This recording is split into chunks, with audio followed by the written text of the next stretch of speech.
اپنے اس پروردگار کی عبادت کرو کہ جس پروردگار نے تمہیں پیدا کیا۔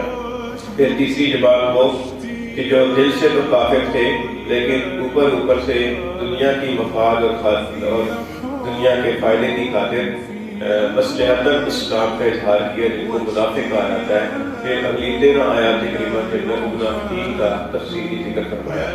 مثال کے طور پر کسی آدمی کی عمر جو ہے وہ 40 سال ہے اب، تو آج سے 50 سال پہلے اس کا کوئی وجود نہیں تھا، اور پھر اللہ تعالیٰ نے اسے وجود دیا۔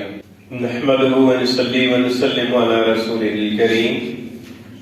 اعوذ باللہ من الشیطان الرجیم، بسم اللہ الرحمن الرحیم۔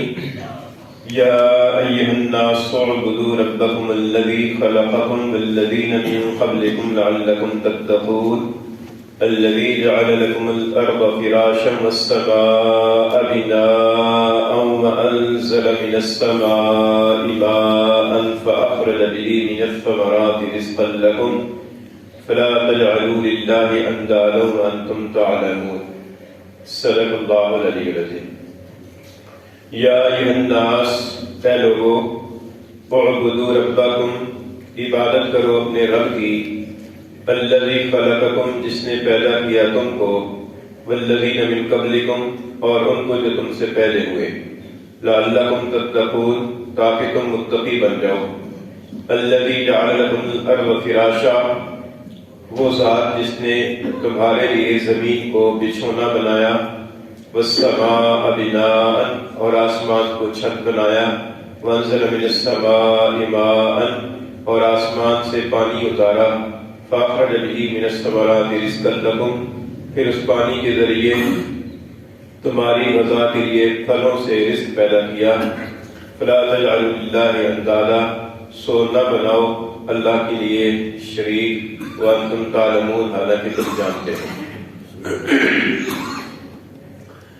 سورہ فاتحہ کے اندر بندوں نے اللہ تعالیٰ سے دعا کی کہ اہدنا الصراط المستقیم، کہ ہمارے رب ہمیں صراط مستقیم پر چلا۔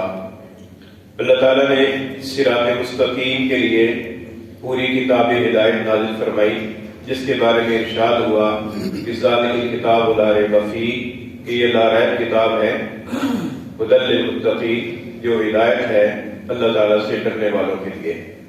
پھر اس کے بعد اس ہدایت کو قبول کرنے اور قبول نہ کرنے کے اعتبار سے انسانوں کی تین قسمیں بیان فرمائیں۔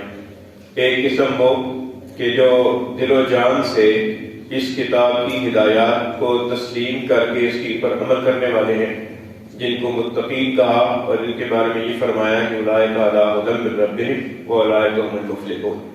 اس کے بعد ان لوگوں کی جماعت کا ذکر کیا کہ جو اس کتاب ہدایت کے سراسر منکر ہیں، دل سے بھی منکر، اوپر سے بھی منکر، ایسے لوگوں کو کافر کہا۔ پھر 2 آیات کریمہ کے اندر ان کافروں کا ذکر کیا۔ پھر تیسری جواب وہ کہ جو دل سے تو کافر تھے لیکن اوپر سے دنیا کی مفاد اور دنیا کے فائدے کی خاطر مصلحت اسلام کا اظہار کیا، جن کو منافق کہا جاتا ہے۔ پھر اگلی 13 آیات کریمہ کے اندر منافقین کا تفصیلی ذکر فرمایا۔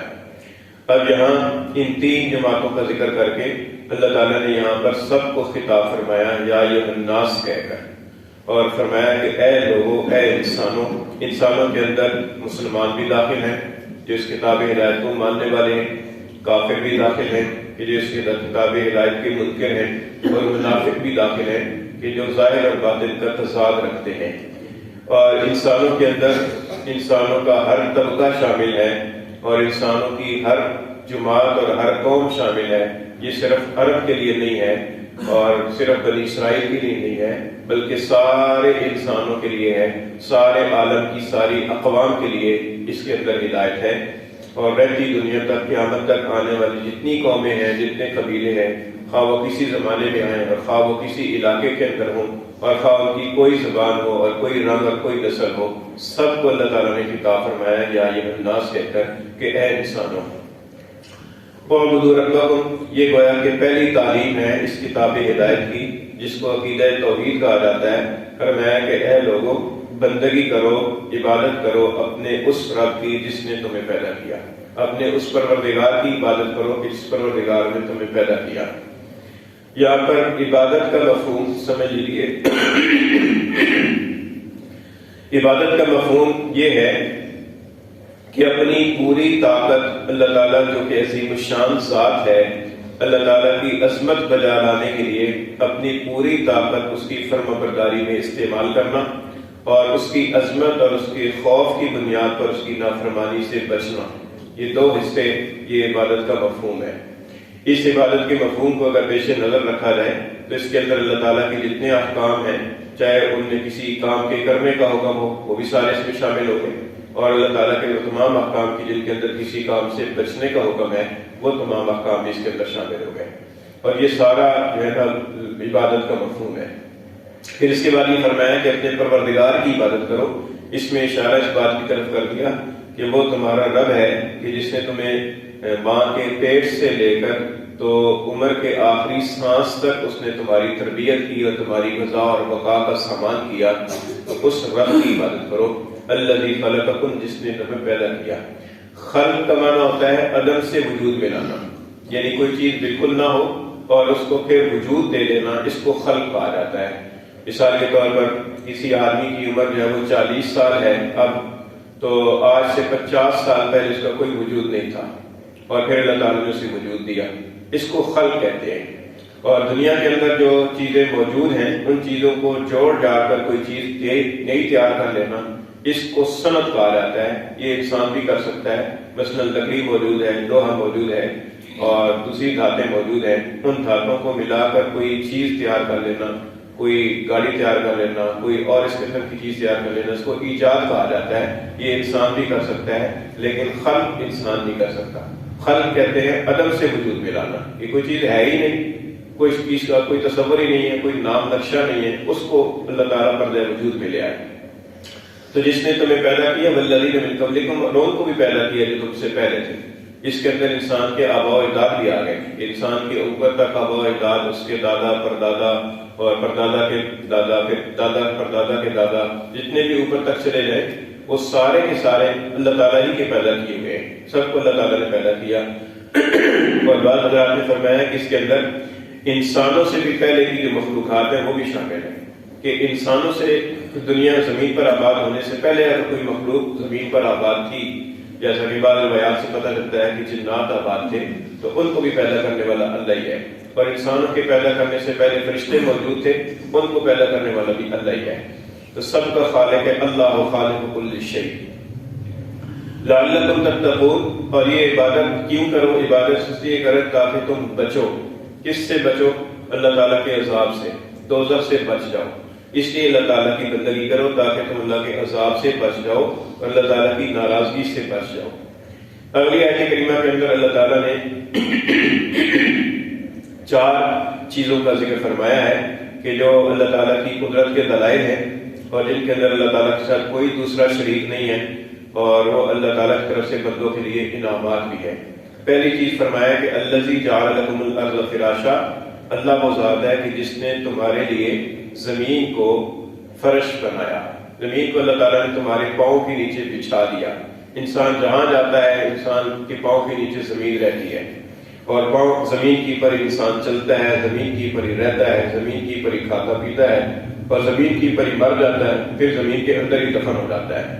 تو یہ زمین اللہ تعالیٰ نے انسان کے لیے بنائی ہے کہ جس سے انسان اپنی پیدائش سے لے کر مرنے بلکہ مرنے کے بعد تک کی جتنی ضروریات ہیں ان ساری چیزوں کو زمین کے اندر اللہ تعالیٰ نے رکھ دیا۔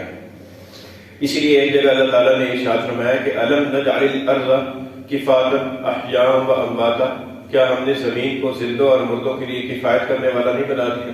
یعنی زندے بھی اسی کے اندر کھپ رہے ہیں اور مردے بھی اسی کے اندر کھپ رہے ہیں، سب کے لیے ہم نے زمین کو بنا دیا، ایک گودام بنا دیا۔ ایک چیز تو یہ ارشاد فرمائی۔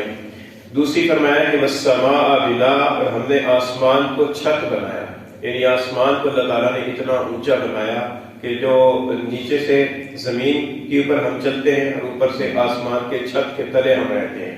تو یہ اللہ تعالیٰ کی طرف سے ایک دوسرا انعام ہے۔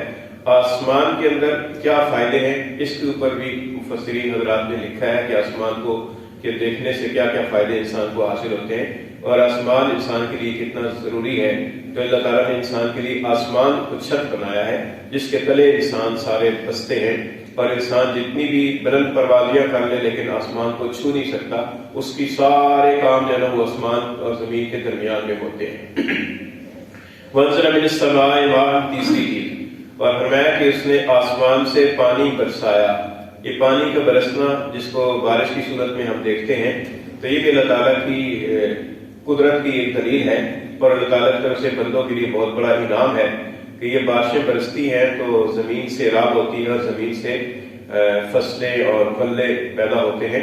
اگر یہ بارشیں نہ برسیں تو پھر انسان کے پاس اپنا کوئی ایسا سسٹم نہیں ہے کہ وہ بارش کی طریقے سے پانی کو پوری زمین کے اوپر جو مربوں کے وہ اس میں رقبے میں ہے اس زمین کے اوپر اپنے پانی کو جو ہے نا وہ پھیلا سکے۔ کوئی اس کے پاس انسان کے پاس ٹیکنالوجی نہیں ہے کہ انسان اس کے ذریعے سے اپنی بارش کی ضرورت کو پورا کر سکے۔ یہ اللہ تعالیٰ ہی ہے کہ جو انسان آسمان سے پانی برساتا ہے، اور پانی کے اوپر انسان کی زندگی ہے۔ پانی نہ ہو تو انسان کے بہت سارے کام رک جاتے ہیں، بلکہ انسان کا جینا ہی بحال ہو جائے۔ فَأَخْرَجَ بِهِ مِنَ الثَّمَرَاتِ، چوتھی چیز، فرمایا کہ پھر اس پانی کے ذریعے سے اللہ تعالیٰ نے تمہاری غذا کے لیے پھلوں کو پیدا کیا، پھل نکالے اور پھلوں میں سے تمہاری غذا پیدا فرمائی۔ ثمرات جو ہے نا، یہ ثمرہ کی جمع ہے۔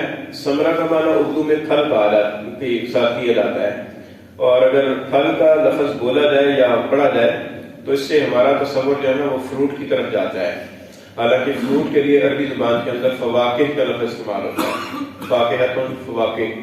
تو یہاں پر ثمرہ سے مراد صرف وہ پھل ہی نہیں ہے کہ جس کو ہم فروٹ سمجھتے یا کہتے ہیں، بلکہ اس سے جتنی بھی زمین کی اندر سے پیدا ہونے والی چیزیں ہیں، ان تمام چیزوں کی جو پیداوار ہے ان کا جو خلاصہ ہے وہ اس کے اندر شامل ہے۔ چنانچہ گندم بیچتے ہیں تو گندم کا جو پھل ہے وہ اس کے دانوں کی صورت کے اندر، مکئی کا پھل اس کے دانوں کی صورت میں، چاولوں کا پھل، اور اسی طریقے سے سبزیوں کا پھل، اور اسی طریقے سے باقی جتنی چیزیں ہیں ان ساری چیزوں کا پھل، یعنی ساری چیزوں کی پیداوار کا جو ایک خلاصہ ہے کہ جو انسان کے کام آتا ہے وہ یہاں پر مراد ہے۔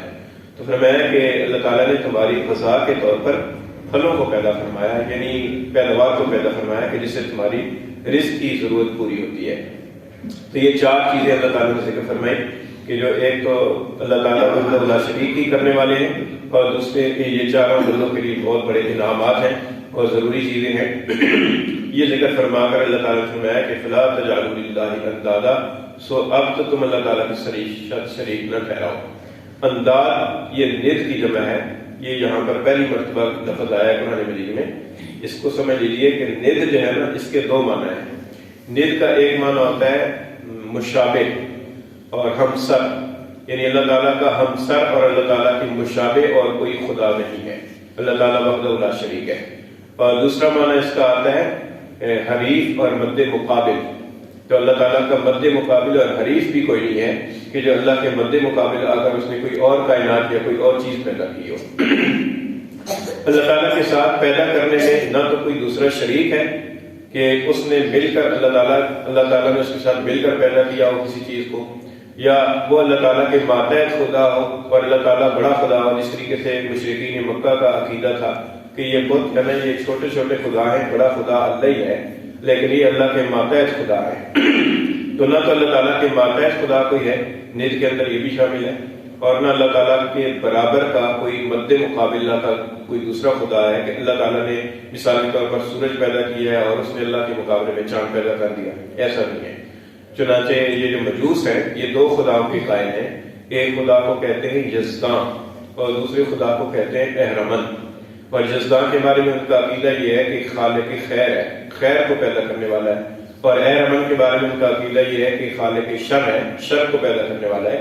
حالانکہ صحیح اور درست بات یہ ہے کہ دنیا کے اندر جتنی بھی چیزیں ہیں، چاہے وہ ہمارے اعتبار سے خیر ہیں یا شر ہیں، ان سب کو پیدا کرنے والا اللہ ہی ہے۔